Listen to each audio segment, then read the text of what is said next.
허락하신 말씀은 요한계시록 19장 9절 말씀부터 10절까지 다 같이 한 목소리로 합독을 하겠습니다.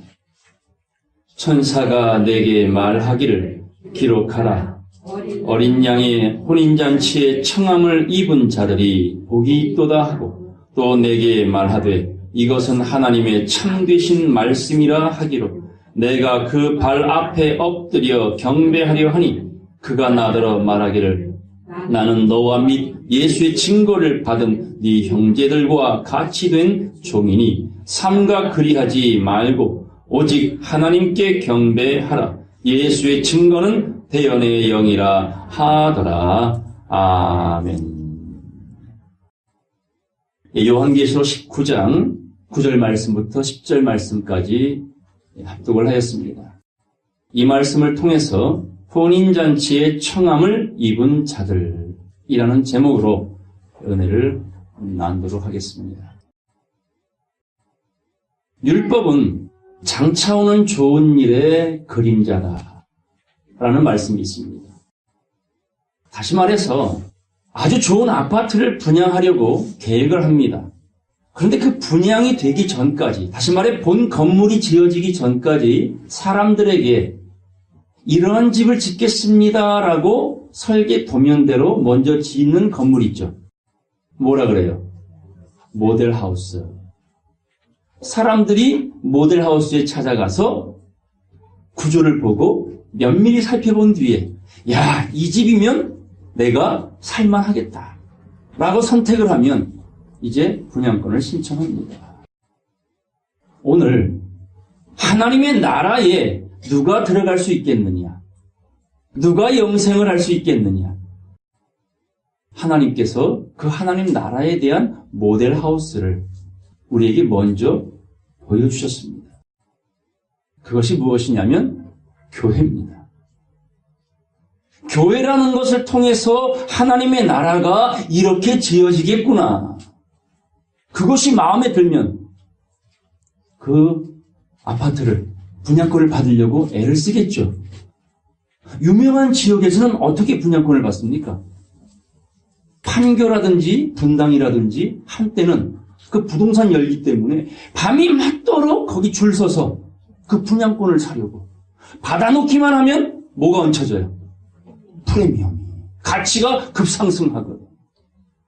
허물어질 이 땅의 장막집에 대해서는 그렇게 열렬히 힘을 쓰고 애를 쓰는데 어떻게 하나님 나라에 대한 그 분양권을 가지기 위해서는 그렇게 무관심한지, 그렇게 소극적인지. 그럼에도 간절한 사람이 있을까요, 없을까요? 정말 그 분양권을 가지고 싶어 안달난 사람들이 있을까요, 없을까요? 있습니다. 그런 사람들에게 보여주십니다. 알려주십니다. 자, 창세기 말씀 보겠습니다. 창세기 6장 3절 말씀 보겠습니다. 여호와께서 가라사대 나의 신이 영원히 사람과 함께 하지 아니하리니 이는 그들이 육체가 됩니다. 그러나 그들의 날은 120년이 되리라 하시니라. 왜 여호와의 신이 영원히 사람들과 함께하지 않겠다고 말씀하셨을까요? 그리고 이 말씀을 주시기 전까지 5장 말씀을 살펴보면요,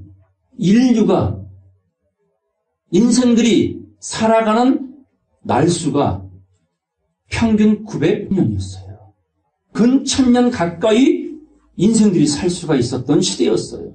그런데 어떤 이유로 인하여 하나님의 신이 떠난답니다. 하나님의 신이 떠나니까 인생이 뭐가 되더라? 육체가 됨이라. 그리고 수명은 120년이 되리라. 그 이후부터 점차적으로 수명이 줄어들었습니다. 그러면 하나님의 신이 함께 하시면 다시 수명은 올라가겠죠? 그래서 예수 그리스도가 이 땅에 오신 겁니다. 줄어든 수명을 뭐 하기 위해? 늘려주기 위하여. 얼마만큼 늘려주시겠다? 따라서 영생. 영원히 죽지 않는 삶으로 회복시키려고 예수 그리스도가 이 땅에 오셔서 십자가에 달려 죽으셨어요. 인류의 죄가 청산이 되어야 들어갈 자격을 얻거든. 죄만 씻어질 뿐만 아니라 맑고 깨끗한 세마포를 입어야 활짝 열린 그 문으로 들어갈 수 있는 기회를 얻을 수 있단 말입니다. 그 중심에 누가 계셨다고요? 예수 그리스도가 계셨습니다. 자, 5절 말씀 보겠습니다. 여호와께서 따라서 사람의 죄악이 세상의 관영함과 그 마음의 생각의 모든 계획이 항상 악할 뿐임을 보시고 땅 위에 사람 지으셨음을 한탄하사 마음에 근심하셨다. 본인이 창조한 인생을 바라보고 후회를 하셨어요. 여러분 혹시 자식 낳고 후회해 보신 적 있어요? 후회하셨던 분들이 사용했던 말이 뭐예요? 아휴, 무자식이 상팔자로다. 그래서 요즘 사람들이 얘기를 안 하려고 하나요? 사람을 창조했는데 괜히 창조했구나. 왜요? 악이 관영. 모든 계획이 항상 악해요.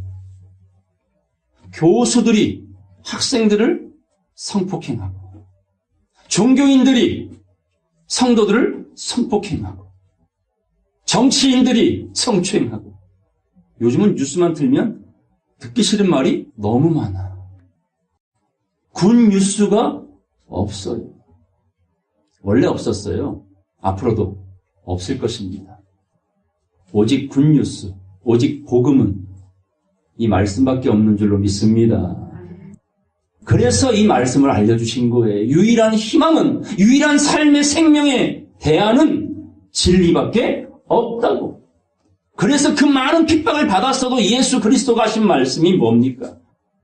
내가 길이요, 진리요, 생명이니 나를 통해야 너희들이 짧은 수명을 영생으로 회복할 수 있는 아버지께 나아올 수 있느니라. 유일한 통로를 알려주신 거예요.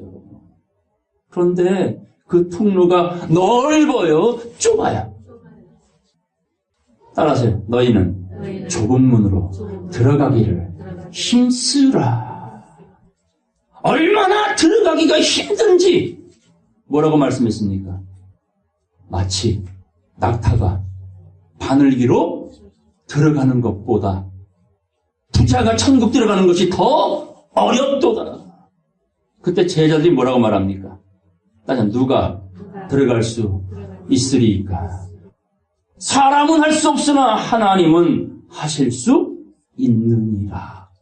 이 말씀은 악이 관영하고 모든 생각이 악해도 하나님 눈에 띄는 사람이 있더라 없더라? 있습니다. 있습니다. 자, 6장 8절 9절 다 같이 읽겠습니다. 그러나 노아는 여호와께 은혜를 입었더라. 노아의 사적은 이러하니라. 노아는 의인이요 당대의 완전한 자라. 그가 하나님과 동행하였으니. 하나님과 뭐 했더라? 동행하였어요. 악이 관영하여 여호와의 신이 툭 떠났는데 누구에게는? 노아에게는 여호와의 신이 함께 하셨습니다. 의인이었어요. 완전한 사람이었습니다. 그 사람에게 뭘 알려줬습니까? 내가 물로 세상을 정리할 것이다 할 때에 살 수 있는 길을 알려주었죠. 따라서 노아야, 너를 위하여 방주를 지어라. 방주는 누구를 위해 짓는 겁니까? 예수는 누구를 위해 믿는 겁니까? 그렇죠. 살기 위해, 생명을 얻기 위해, 구원을 얻기 위하여. 그러려면 평생에 하나님과 어떤 사람이 돼야 돼? 동행하는 사람이 돼야 돼. 임마누엘 해주시고 그걸 믿고 깨달아 늘 교감할 줄 아는 사람. 창세기 5장 보겠습니다. 창세기 5장 21절 보겠습니다. 에녹은 65세에 무드셀라를 낳았고, 무드셀라 이름의 뜻은 뭐라고요? 내 아들이 죽을 때 쏟아질 것이다. 홍수 심판을 미리 자기 아들 이름 속에 계시를 받아 지어준 사람, 깨달은 사람 에녹. 그를 낳은 후에 300년을 하나님과 뭐 했습니까? 동행했어요. 노아는 하나님과 뭐 했습니까? 동행했어요. 동행하는 사람은 책임져 주실 겁니다. 자, 24절. 에녹이 하나님과 동행하더니 하나님이 그를 데려가심으로 세상에 있지 아니하였더라. 잘 아시는 대로 이 세상에서 죽음을 보지 않고 데려감을 받은 사람이 구약엔 두 사람 나오죠. 누굽니까? 에녹과 엘리야. 왜 그들은 죽음을 보지 않고 죽이지 아니하시고 하나님이 데려가셨을까요? 그것은 마지막 때 그리 구원받을 백성이 있음에 대한 모델입니다. 그래서 예수님이 오셔서 뭐라고 말씀합니까? 나는 부활이요 생명이니 나를 믿는 자는 죽어도 살겠고 따라서 살아서 나를 믿는 자는 영원히 죽지 아니하리라. 이것을 네가 믿느냐 물으시죠. 그 예표의 인물들입니다. 노아, 에녹, 엘리야. 오늘 이 자리에 앉아있는 이유는 그겁니다. 예수 잘 믿고 살다가 천국 보장받고 가는 것도 귀한 삶이 있지만 이 성경 66권이 우리에게 오픈된 이유는 무릇 살아서 나를 믿는 자는 그 타이밍에 영원히 죽지 아니하리라는 그 약속을 받기 위해서 여러분이 어려운 듯한 말씀이지만 봐야 되고 들어야 되고 인내로서 몇 배? 30배, 100배로 결실을 맺으셔야 한다는 겁니다. 이렇게 세상의 악이 관영해도 흑암의 기품이 있어도 노아와 같은 아브라함과 같은 끝날에 버릴 수 없는 선택할 수밖에 없는 인생들이 있다는 것. 그걸 기억하시고 우리가 오늘 본문 말씀을 상고하겠습니다. 자, 요한계시록 19장 9절입니다. 천사가 내게 말하기를 기록하라. 어린 양의 혼인 잔치에 청함을 입은 자들이 복이 있도다 하고. 어떤 자가 복이 있대요? 이 네 번째는 혼인 잔치에 청함 초대받은 자가 복이 있다라고 말합니다. 어딘가 초대받을 때는 아는 사람이니까 초대하겠죠. 상관이 있으니까 초대하겠죠. 귀하면 귀할수록 1순위로 초대하겠죠. 그 모임의 규모가 크면 클수록 초대받는 사람은 어떤 사람이란 얘기예요? 존귀한 사람이다 라는 뜻입니다. 자, 혼인잔치에 초대를 받습니다.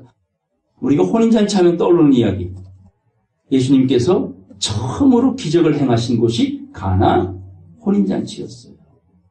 하객으로 가신 예수님께서 먼저 마시던 포도주가 떨어짐으로 말미암아 기적을 행하시죠. 포도주가 떨어졌나이다. 어찌합니까? 할 때 예수님께서 그래 말씀 들을 6명을 준비해라. 그걸 6항아리라고 말하는 거예요. 말씀 담을 그릇 그 식량 6개 준비해라. 준비했어요. 그리고 뭘 채우래요? 아구까지 물을 가득히 채워라. 이게 성령 충만이에요. 예수 믿는 믿음이 충만함이에요. 목숨을 내어놓고서라도 예수를 믿는 신앙을 지키려는 그 신앙입니다. 아구까지 물을 채웠죠. 그리고 퍼주어라 했더니 그 물이 변하여 뭐가 되었어요? 그 항아리에 포도송이 들어갔습니까? 포도주 원액이 들어갔어요? 한 방울도 들어가지 않은 생물이었어요. 생수였어요. 그런데 어떻게 그게 포도주가 됩니까? 바로 포도주이신 근원이신 예수님의 그 말씀이 뭐가 된 거예요? 포도주가 된 거예요. 그래서 먼저 먹고 말라 떨어져 버린 포도주는 음녀의 포도주라 말을 하는 것이고 나중에 예수님께서 만들어주신 포도주는 오래 저장되었다가 반드시 성도들이 먹어야 될 맛이 깊은 포도주라고 이사야엔 기록되어져 있었던 겁니다. 그런 혼인잔치가 성경에 참 많이 나옵니다. 이렇게 말합니다. 이 혼인잔치에 관한 이야기를 기록하라. 그리고 이 말씀은 하나님의 참되신 말씀이다. 고로 이 혼인잔치에 대한 메시지는 굉장히 비중이 있다라는 의미를 우리에게 말씀해 주십니다. 자, 우리 한 말씀 보겠습니다. 스바냐 말씀 2장입니다. 1절입니다. 수치를 모르는 백성아 모일지어다. 모일지어다. 무엇을 모르는 백성이요? 벌거벗고 있는데 부끄러움을 모른대요. 그 양심이 화인 맞은 거죠. 뻔뻔한 거죠. 이 세상 사람들이 그렇습니다. 하나님이 주신 생명이고 목숨이고 우리의 인생의 삶인데 창조주인 하나님을 망각하고 그저 혈육에 의지하여 살아가는 사람들이 다반사 아닙니까? 이제 하나님이 그들에게 말합니다. 벌거벗은 자들아, 부끄러움을 모르는 자들아, 모여라, 모여라. 어떠한 명령이 시행되기 전, 광음이 겨같이 날아가기 전, 여호와의 진노가 너희에게 임하기 전, 여호와의 분노의 날이 너희에게 이르기 전에 모이랍니다. 수치를 모르는 백성에게 부끄러움을 깨닫고 벌거벗은 줄 알고 그 부끄러움을 보이지 않도록 가리울 수 있는 무엇을 준비하라는 거예요. 너희를 위하여 스스로 맑고 깨끗한 세마포를 준비하라. 이래서 모이라는 겁니다. 3절 여호와의 규례를 지키는 세상의 모든 겸손한 자들아 너희는 여호와를 찾으며 공의와 겸손을 구하라. 너희가 혹시 여호와의 분노의 날에 숨김을 얻으리라. 뭘 얻는다고요? 숨김을 얻을 때, 이 숨김이 필요한 날이 옵니다. 우리 힘으로 나를 지켜낼 수 없는, 이 민족을 지켜낼 수 없는, 이 지구를 지켜낼 수 없는 그 분노의 날이 임할 때에 하나님께 숨김받는 사람이 되려면 뭘 구하는 사람이 되어라. 여호와의 공의와 겸손을 구하는 사람이 되어라. 이걸 다른 말로는 부끄러움을 가릴 수 있는 말씀의 옷을, 깨달음의 옷을 준비해 가라라는 말씀입니다. 본문 보겠습니다. 자, 기록하라. 혼인잔치에 청함을 입은 자들이 복이 있도다. 이 말씀은 참되신 하나님의 말씀이니 기록하라. 자, 10절 말씀 보겠습니다. 내가 그 발 앞에 엎드려 경배하려 하니 이 말씀을 풀어주는 천사에게 요한이 경배하려고 합니다. 그 천사가 말하기를 나는 너와 및 예수의 증거를 받은 네 형제들과 같이 된 종이니. 우린 다 뭐란 얘기예요? 형제요 하나님의 종이다. 삼가 그리하지 말고 오직 하나님께만 뭐하라? 경배하라. 따라서 예수의 증거는 대언의 영이라 하더라. 예수님은 하나님을 대언하러 오신 대언자였죠? 하나님을 증거하는 여호와 증인이었죠? 예수님 가시면서 뭐라고 말합니까? 이제부터 너희는 내 증인이 되어라. 그럼 지금 이 시대는 여호와 증인이 맞아요? 예수 증인이 맞아요? 예수의 증인이 맞는 거예요.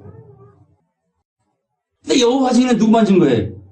오로지 여호와만 증거하잖아요. 그건 성경과 맞지 않는. 그러므로 예수의 증거는 대언의 영이라. 말씀 받은 자는 예수를 증거하는 하나님의 사명자다. 이렇게 말씀을 합니다. 자, 우리 다니엘서 말씀 하나 보겠습니다. 다니엘서 4장 18절 보겠습니다. 나 느부갓네살 왕이 이 꿈을 꾸었나니 너 벨드사사라. 다니엘입니다. 이 꿈에 대한 해석을 밝히 말하라. 꿈을 꿨어요. 해석이 필요합니다. 여러분이 성경을 보시죠?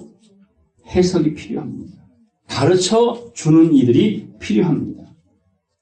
내 나라 모든 박사가 능히 그 해석을, 그 꿈을 풀어내지 못하고 있으나 따라서 오직 너는 능히 하리니 이는 거룩한 신들의 영이 네 안에 있음이라. 이라크 땅, 바벨론 땅의 모든 박사는 내 꿈을 풀어내지 못하는데, 해몽을 못하는데, 포로로 끌려온 너 다니엘은 반드시 이 꿈을 풀어낼 줄 알 것이다. 19절입니다. 벨드사살이라 이름한 다니엘이 얼마 동안 놀라 벙벙하며 마음이 번민하여 하는지라. 왕이 그에게 말하여 이르기를 벨드사살아 너는 이 꿈과 그 해석을 인하여 번민할 것이 아니니라. 벨드사살이 대답하여 가로되 내 주여 그 꿈은 왕을 미워하는 자에게 응하기를 원하며 그 해석은 왕의 대적에게 응하기를 원합니다. 왜 이 꿈 얘기를 듣고 다니엘이 당황했을까요? 동산 중앙에 큰 나무가 있는데 이게 잘려요. 잘리는 이야기를 들었는데 그 꿈 이야기가 바로 꿈을 꾼 그 왕에게 임할 하나님의 심판이라는 거예요. 그러니까 왕 앞에 이 꿈대로 왕은 망할 겁니다라고 말을 하면 당장 어떤 일이 벌어질까요? 막 고민하니까 왕이 뭐라 그래요? 고민하지 말고 얘기해라. 너만이 이 꿈을 풀어낼 수 있을 것이다 라고 말을 한 겁니다. 자, 풀어줍니다. 24절. 왕이여 그 해석은 이러하니이다. 곧 지극히 높으신 자의 하나님의 명정하신 것이 명하고 정해놓은 섭리가 내 주 왕에게 이루어질 것입니다. 그 꿈을 꾼 자에게 이 꿈이 이루어질 것입니다. 왕이 사람에게서 쫓겨나서 이런 꿈이요. 너 왕은 쫓겨날 거야. 이걸 풀어주는 다니엘의 마음은 얼마나 떨릴까요?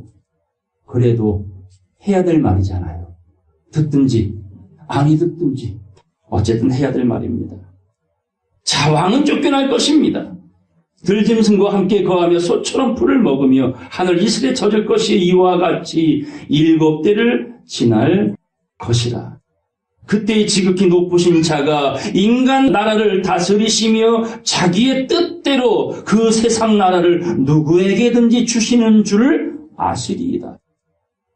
여러분, 이 세상 나라가 어떻게 된대요? 지금은 깨진 화병 조각처럼 큰 덩어리 작은 덩어리 땅 따먹게 하여 나라를 만들어 놓았지만 정한 때가 되면 이 모든 것이 통합이 됩니다. 한 나라로 하나님의 나라. 그리고 그 나라를 누구에게든지 주시는 줄을 이 세상 임금들이 알 것이다. 26절 또 그들이 그 나무 뿌리에 그루터기를 남겨두라 하였은즉 하나님이 다스리는 줄을 왕이 깨달은 후에 왕의 나라가 견고할 것입니다. 27절 그런즉 왕이여 나의 가난한 것을 받으시고 공의를 행함으로 죄를 속하고 가난한 자를 긍휼히 여김으로 죄악을 속하소서. 따라서 그리하시면 왕의 평안함이 혹시 장구하리이다. 자, 다니엘을 통해 경고를 받았죠. 왕, 당신 똑바로 안 하면 이런 재앙이 심판이 왕에게 임할 것입니다라고 분명히 다니엘이 경고를 했죠. 그런데 이런 일이 벌어집니다. 28절 이런 말이 나옵니다. 따라서 이 모든 일이 다 나 느부갓네살 왕에게 임하였느니라. 재앙이 왕에게 임할 것을 미리 들었는데 그 재앙이 그대로 임했어요. 이유가 뭔지를 보겠습니다. 29절 12달이 지난 후에 내가 바벨론 궁 지붕 위에 거닐세. 자, 30절, 31절 다 같이 읽겠습니다. 나 왕이 말하여 가로되 이 큰 바벨론은 내가 능력과 권세로 건설하여 나의 도성을 삼고 이것으로 내 위엄의 영광을 나타낸 것이 아니냐 하였더니 이 말이 오히려 나 왕의 입에 있을 때에 하늘에서 소리가 내려 가로되 느부갓네살 왕아 네게 말하노니 나라의 위가 네게서 떠났느니라. 무슨 말씀인지 아시겠어요? 이 세상 나라 주인은 누구예요? 하나님이시죠. 근데 느부갓네살이 뭐라 그래요? 나 왕이 세운 이 위엄을 보라. 여러분은 여러분의 것입니까? 하나님의 것입니까? 사나 죽으나 힘드나 행복하나 절망의 자리에 있으나 평안의 자리에 있으나 다 나의 삶은 하나님의 것이기에 주의 영광을 위하여 살아가야지. 그런 욥의 믿음이 우리 모두에게 있기를 바랍니다. 그런데 신상의 꿈에 대한 해석도 들었고 큰 동산 중앙에 있는 나무의 꿈도 들었던 느부갓네살이 신상도 만들고 또 나를 드러내고 있는 온 천하가 자기 앞에 굴복하기를 경배하기를 바라는 이 마귀의 마음을 가진 느부갓네살은 결국 망했지요. 말씀을 풀어주는 그 천사는 요한이 경배하려 할 때 뭐랬어요? 나에게 절하지 말아라. 자, 마태복음 말씀 보겠습니다. 마태복음 4장 1절 보겠습니다. 그때 예수께서 성령에게 이끌리어 마귀에게 시험을 받으러 광야로 가사. 자, 시험, 예수님이 시험 받으셨죠? 누구에게 이끌림 받았어요? 성령에게. 그러니까 시험도 하나님의 섭리 안에 있다 없다? 있다라는 거예요. 자, 어쨌든 시험을 받으러 광야로 가는데 40일을 밤낮으로 금식한 후에 배고픕니다. 가장 취약한 그 자리에서 마귀를 통해 시험을 받습니다. 물론 결과론적으로 예수님은 그 시험을 이기셨죠.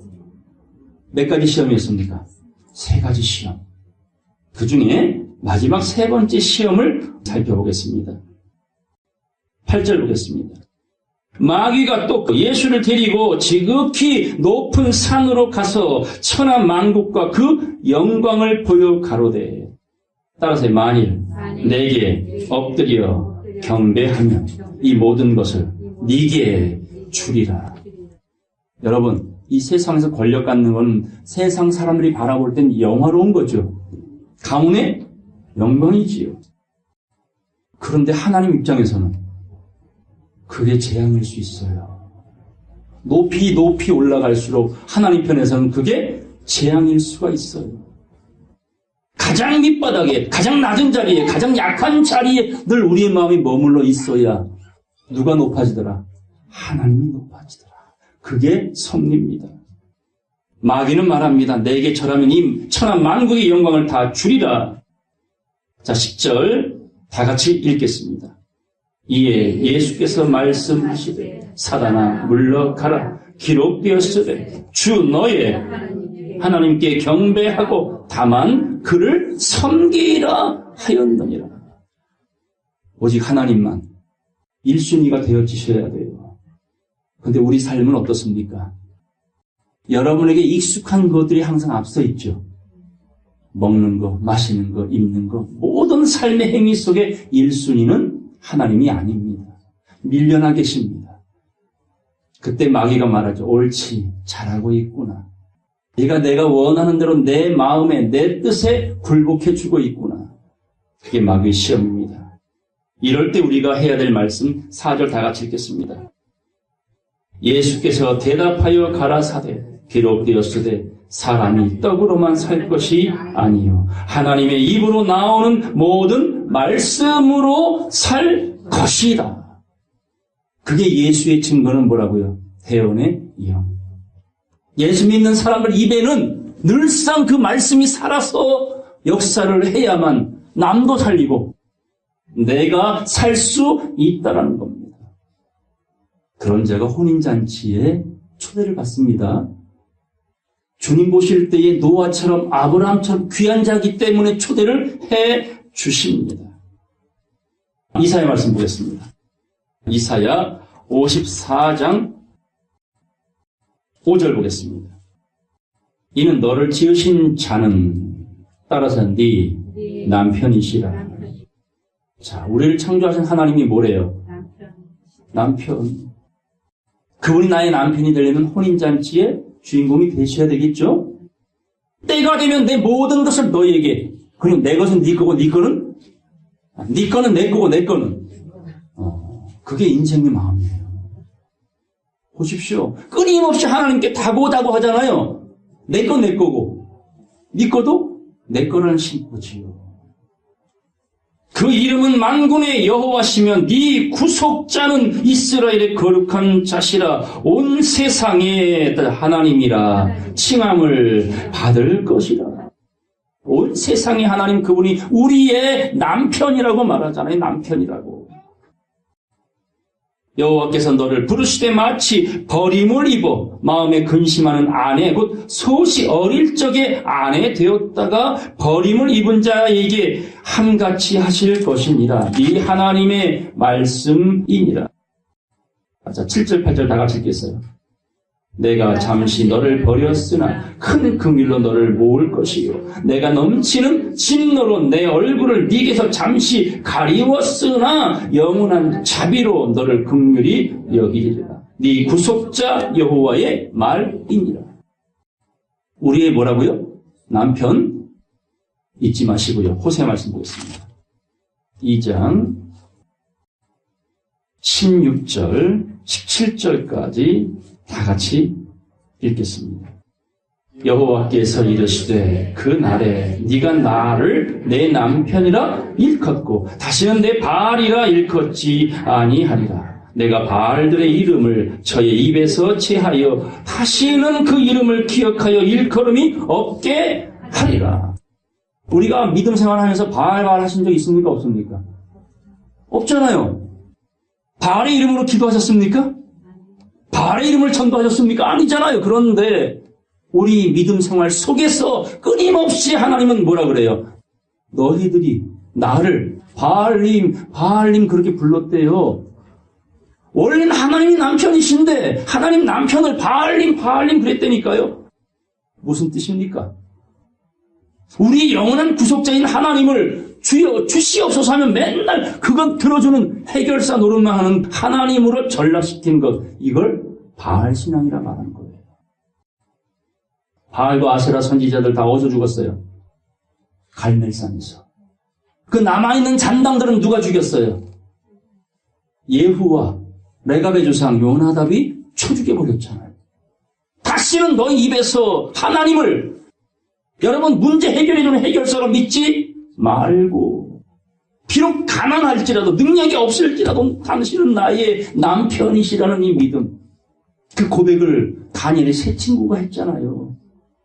신상에게 절해라 절하지 아니하므로 7배나 뜨거운 풀무불로 던져질 때에 느부갓네살 왕에게 세 친구가 뭐라고 말했습니까? 설령 하나님께서 이 풀무불에서 나를 구원해 주지 아니하실지라도, 이게 남편으로 믿은 신앙 고백인 거예요. 우리는 신상 앞에 절할 수 없나이다. 그 신상이 바알이고요. 마귀가 시험했잖아요. 나에게 절해라. 이 돌들로 떡 만들어라. 천하 만국을 줄 테니 나에게 굴복해라. 시간에 굴복하고 물질에 굴복하고 갑질하는 데 굴복하고 뇌물을 들이며 자기가 잘 되기를 바라는 이러한 껍데기를 믿고 사는 사람들이 얼마나 많았습니까? 근데 주님은 말하지요. 바알의 이름을 네 입에서 지우게 할 것이다. 자, 19절로 20절까지 다 같이 읽겠습니다. 내가 네게 장가들어 영원히 살되 의와 공변됨과 은총과 긍휼이 여김으로 네게 장가들며 진실함으로 네게 장가들리니 네가 여호와를 알리라. 이젠 하나님이 바알이 아니고 내 남편이었구나. 진실함으로 우리에게 장가들고 싶어 하시는 하나님. 우리 고린도 후서 가겠습니다. 고린도 후서 11장 1절 보겠습니다. 원컨대 너희는 나의 좀 어리석은 것을 용납하라. 청컨대 나를 용납하라. 2절 다 같이 읽겠습니다. 내가 하나님의 열심으로 너희를 위하여 열심 내노니 내가 너희를 정결한 처녀로 한 남편인 그리스도께 드리려고 중매함이로다. 자, 하나님 우리의 남편 되시겠다 그랬죠? 그리고 예수 그리스도가 우리의 남편이 될 수 있도록 바울은 중매를 서겠다고 말합니다. 그런데 문제가 있잖아요. 3절. 뱀이 그 관계로 이와를 미혹한 것 같이 너희 마음이 그리스도를 향하는 진실함과 깨끗함에서 떠나 부패할까 두려우니라. 이게 남편의 이름을 뭘로 바꿔요? 바알의 이름으로 바꿔질까 두렵다라는 거지요. 4절 다 같이 읽겠습니다. 만일 누가 가서 우리의 전파하지 아니한 다른 예수를 전파하거나 혹 너희의 받지 아니한 다른 영을 받게 하거나 혹 너희의 받지 아니한 다른 복음을 받게 할 때에는 너희가 잘 용납하는구나. 남편은 밀어내고 다른 남자를 받아들인다. 이게 영적인 간음 아닙니까? 바울은 정결한 천으로 우리를 하나님께 중매에 서겠다고 말합니다. 근데 다른 예수, 다른 영, 다른 복음, 이것이 우리의 마음을 미혹하여 그리스도에게서 멀어지게 할까 두렵고 염려된다고 말합니다. 자, 마태복음 가겠습니다. 22장 1절 보겠습니다. 예수께서 다시 비유로 대답하여 가라사대, 비유입니다. 천국은 마치 자기 아들을 위하여 혼인잔치를 베푼 어떤 임금과 같으니. 무슨 잔치요? 혼인잔치. 혼인잔치에 청함을 입은 자가 복이 있다 했죠? 자, 3절. 그 종들을 보내어 그 청한 사람들을 혼인잔치에 오라 하였더니 어떤 일이 벌어져요? 오기를 싫어해요. 청했는데 오기를 싫어해. 배은망덕이죠. 다시 다른 종들을 보내며 가로되 청한 사람들에게 이르기를 내가 오찬을 준비하되 나의 소와 살찐 짐승을 잡고 모든 것을 갖추었으니 혼인잔치에 오소서 하라 하였더니 저희가 돌아보지 않고 하나는 자기 밭으로 하나는 자기 상업차로 가고 그 남은 자들은 종들을 잡아 능욕하고 죽이니 임금이 노하여 군대를 보내어 그 살인한 자들을 뭐 했습니까? 아니 무슨 결혼식인데 이런 무시무시한 일이 벌어집니까? 이 혼인잔치는 도대체 어떤 혼인잔치이기에? 일단 청함받은 자는 복이 있는 거예요. 근데 가야 돼 안 가야 돼? 가야 되지요. 근데 가야 안 가요? 안 가요. 그래서 주님이 이렇게 말합니다. 8절 이에 종들에게 이르되 혼인잔치는 예비되었으나 청한 사람들은 합당치 아니하니 사거리 길에 가서 사람을 만나는 대로 혼인잔치에 청하여 오너라. 먼저 초대받은 자가 다 떨어졌어요. 10절 종들이 길에 나가 악한 자나 선한 자나 만나는 대로 모두 데려오니. 자, 두 번째 초청받은 자는 어떤 자예요? 선한 자예요? 악한 자도 있네. 그러니까 인생사 부족한 것은 하나님이 탓하지 않습니다. 청함을 받느냐 거절하느냐가 중요한 거예요. 자, 우편강도 구원 받았습니까? 못 받았습니까?